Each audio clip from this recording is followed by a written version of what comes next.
خاتون کا فون آیا, انہوں نے کہا کہ میرے شوہر نے مجھے یو ایس اے میں ڈیورس دی ہے, طلاق دی ہے, اور اپنے شوہر کی برائیاں کرنے لگی. وہ صحیح کیس تھا, انہوں نے مجھے اجازت دی ہے میں نام لیے بغیر یہ واقعہ سنا دوں. شوہر بڑا نالائق, جو انہوں نے بتایا ایسا یوں بہت پوری کہ وہ غلط تھا وغیرہ وغیرہ. اب اس نے مجھے ڈیورس دے دی ہے. اب یو ایس اے کی عدالت کہتی ہے کہ اپنی پراپرٹی میں اتنا حصہ بولو بھائی وائف کو دو. مجھے انہوں نے کہا کہ مفتی صاحب میں عدالت میں کیس کر کے بڑے آرام سے کروڑوں روپے کی مالک بن سکتی ہوں. بات آ رہی ہے سمجھ؟ عدالت نے بچے میرے حوالے کر دیے ہیں, سب کچھ ہو گیا. تو آپ بتائیں کہ شریعت کی روشنی میں یہ میرا رائٹ بنتا ہے یا؟ سنو میرے بھائی, یہ ہے وہ فیصلہ جس کا قرآن ذکر کر رہا ہے. میں نے پہلے تو اس خاتون کو شاباش دی. میں نے کہا میں مسائل کے جوابات بہت پہلے سے دے رہا ہوں, میرا خیال ہے 25 سال تو ہو گئے ہوں گے, اور 20 سال سے تو باقاعدہ پراپر طریقے سے. پہلی دفعہ کسی خاتون نے یو ایس اے یا یو کے سے فون کر کے پوچھا ہے کہ عدالت مجھے کروڑوں روپے شوہر کی پراپرٹی میں سے دے رہی ہے, کیا یہ میرے لیے حلال بھی ہیں یا نہیں ہے؟ ورنہ جب گورنمنٹ دے رہی ہو تو لوگ باپ کا مال سمجھ کے پی جاتے ہیں. سمجھ میں آ رہی بات؟ جبکہ وہ شوہر بقول ان کے خراب بھی تھا, حقیقت میں تھا نہیں تھا تو اللہ ہی جانے نا. ہم نے تو ایک طرف کی بات سنی ہے, فرض کر لیتے ہیں خراب تھا, وہ ہو بھی سکتا ہے, اور دی بھی خود اس نے ڈیورس, اور بڑا ظلم کیا اور یہ کیا اور وہ کیا. میں نے ان سے کہا کہ آپ کے لیے اس میں سے 1 روپیہ بھی حلال بولو نا نہیں. یعنی وہ تو اتنا بڑا ظالم, اس نے یہ کیا. میں نے کہا جو بھی کیا اس کا حل یہ کہ آپ کی جان چھوٹ گئی. قرآن میں اللہ کا ارشاد ہے بیوی کو حقوق ادا کرو, نہیں ادا کر سکتے لٹکا کے مت رکھو اس کو, بولو نا فارغ کرو. تو قرآن نے کہا ہے فَإِمْسَاكُمْ بِمَعْرُوفٍ أَوْ تَسْرِيحٌ بِإِحْسَانٍ, عزت کے ساتھ رکھو, نہیں رکھ سکتے تمیز سے بولو بھائی رخصت کر دو. اور تمیز سے رخصت کرنے کا مطلب قرآن نے بیان کیا, عدت کے دوران اس کا خرچہ اٹھاؤ.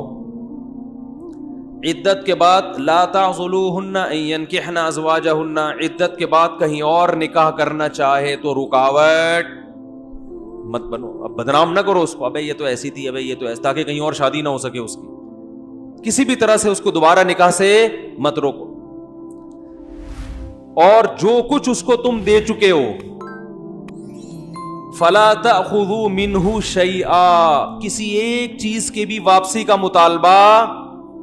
ابے کیا ہو گیا بول لو یار, گولڈ پہنا دیتی ہے نا ساسیں جوش میں آ کے, میری بہو کا ہو گیا. ابھی بہو نے پھر اگلے دن سے کچھ بھی کیا, اب کہہ رہی ہیں گولڈ واپس کرو. نہ بھائی دے دیا, بولو بھائی آپ نے بیگم کو مکان اس کے نام کرا دیا یا پورے بحریہ ٹاؤن اس کے نام کر دیا آپ نے.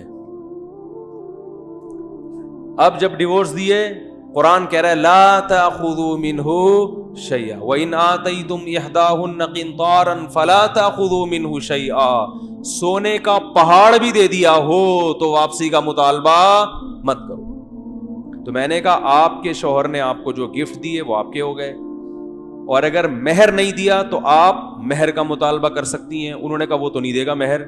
میں نے کہا پھر یہ کیس کر کے جو کروڑوں کے پیسے آ رہے ہیں اس میں سے مہر کی رقم کاٹ کے باقی کیا کر دیں, بولو نا بھائی واپس. یہ باتیں آپ سن تو رہے ہیں, سننے میں بڑا مزہ آتا ہے, جب آپ پر آئے گی نا تو پھر دیکھتا ہوں کون کتنا عمل کرتا ہے. سننے میں بہت آپ کو ایمان تازہ ہو گیا, اس خاتون کے زندہ باد کے نعرے لگاؤ بھائی, بڑی نیک خاتون تھی, واہ واہ واہ واہ.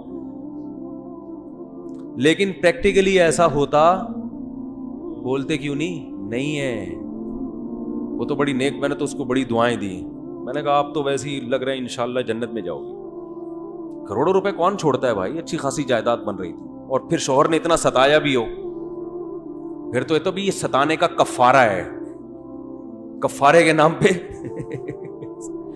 قرآن نے کہا وَإِنِ امْرَأَةٌ خَافَتْ مِنْ بَعْلِهَا نُشُوزًا أَوْ إِعْرَاضًا فَلَا جُنَاحَ عَلَيْهِمَا أَن يُصْلِحَا بَيْنَهُمَا صُلْحًا. شوہر ظالم ہے, تنگ کر رہا ہے, تو قرآن نے کہا یا تو سلو کا راستہ اختیار کرو, کچھ حقوق سے دستبردار ہو جاؤ گھر بچانے کے لیے. نہیں ہو رہا تو قرآن نے کہا وَإِن يَتَفَرَّقَا, علیحدگی اختیار کرو, اس سے خلا لے لو, طلاق کا مطالبہ کر لو, کچھ حق معاف کر کے کسی طرح جان چھڑاؤ اس سے. تو وہ چھوڑ گئی نا جان, شکر ہے لٹکا کے نہیں رکھا, ظالم تھا چھوڑ دیا. کہہ رہی ہیں ایسی کنڈیشن میں آ کے چھوڑا ہے, اب عمر زیادہ ہو گئی, اب تو کہیں شادی کا بھی مسئلے امکان مشکل ہے.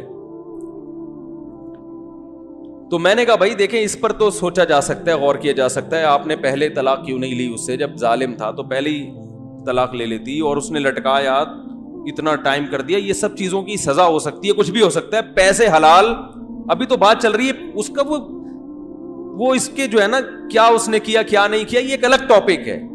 اس کی وجہ سے کسی کے پیسے آپ کے لیے حلال نہیں ہو جائیں گے. اور آج عدالتوں میں دیکھو ہو گیا رہا ہے, عدالت میں خلا کی ڈگری دائر کی جاتی ہے, خلا لے لیا جاتا ہے. اس کے بعد اب خلا کا 6 مہینے بعد مثال کے طور پر عدالت نے خلا دیا, تو عدالت الگ سے پھر شوہر کے ذمے بہت سے خرچے ڈال رہی ہوتی ہے جو شریعت میں بنتے نہیں ہیں. بہت کچھ الٹا سیدھا ہو رہا ہے. یہ ضرور ہے کہ یہاں پر اتنا, کیونکہ تھوڑا اسلامی کنٹری ہے تو بالکل ہی کنٹرول سے باہر نہیں ہے. یورپ اور امریکہ میں تو ان کے تو قانون ہی بالکل الگ ہے نا. تو یہاں بھی آپ پر لازم ہے کہ عدالت کے فیصلے کے بعد آپ کسی مفتی سے, کسی مستند دارالافتاء سے, اور یاد رکھو کسی شخصیت سے رجوع نہیں کرنا چاہیے, اداروں سے رجوع کرنا چاہیے, کیونکہ مفتی آج کل مارکیٹ میں ہول سیل کے حساب سے مل جائیں گے آپ کو. کوئی کرائٹیریا تو ہے نہیں, کوئی پیمانہ تو ہے نہیں کہ یہ مفتی ہے بھی کہ نہیں ہے.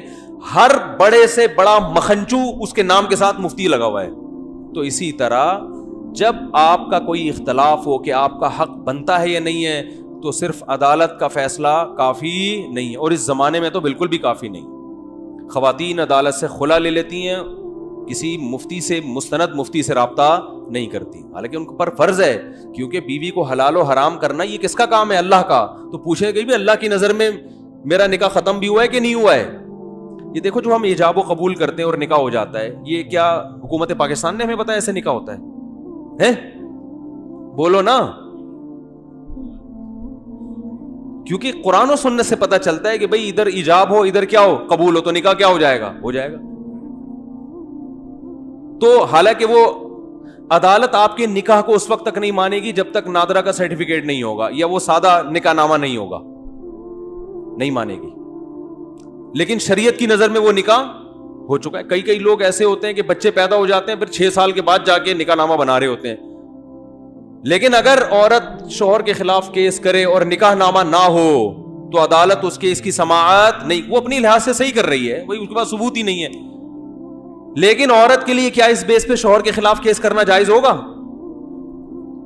نہ شوہر کے لیے بیوی کے خلاف کیس کہ میرا اس سے کوئی تعلق ہی نہیں ہے, یہ بلا وجہ اپنے آپ کو میری بیوی کہہ رہی ہے, حالانکہ میرا تو اس سے کوئی تعلق نہیں ہے, اور دلیل یہ دے کہ میرے پاس نکاح نامہ نہیں ہے. تو بھائی نکاح نامہ نہیں ہے لیکن آپ کا نکاح بہرحال ہوا ہے. شریعت کی نظر میں یہ آپ کی وائف ہے, آپ کے ذمہ اس کے حقوق ادا کرنا. لہذا یہ آپ پہ جو مالی خرچے ڈال رہی ہے عدالت میں کیس کر کے, عدالت تو کیس کو بری کر دے گی لیکن شریعت کی نظر میں آپ بری نہیں ہوں گے.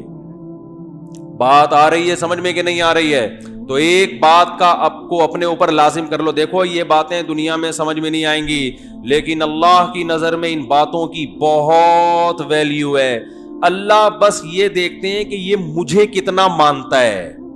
اللہ کو ماننے کی علامت یہ ہے کہ آپ کے آپس کے اختلافات میں آپ شریعت اور اسلام جو اللہ کا دین ہے اس سے فیصلہ کرواتے ہو یا نہیں کرواتے. اس کے علاوہ اللہ کچھ بھی نہیں دیکھتا, کیونکہ اللہ کی نظر میں قرآن میں 2 جگہ اللہ نے فرمایا ان الدین عند اللہ الاسلام, دین اللہ کی نظر میں صرف کیا ہے؟ اسلام ہے. اس کے مقابلے میں کوئی قانون، کوئی لا، اللہ کہتے ہیں وہ اس کے بعد ہے. سب سے سپیریئر کیا ہے؟ مسلمان کی نظر میں کیا ہے سب سے سپیریئر؟ اسلام. بس اسلام جس چیز کو صحیح کہے گا وہ صحیح، جس کو غلط کہہ دیا وہ غلط.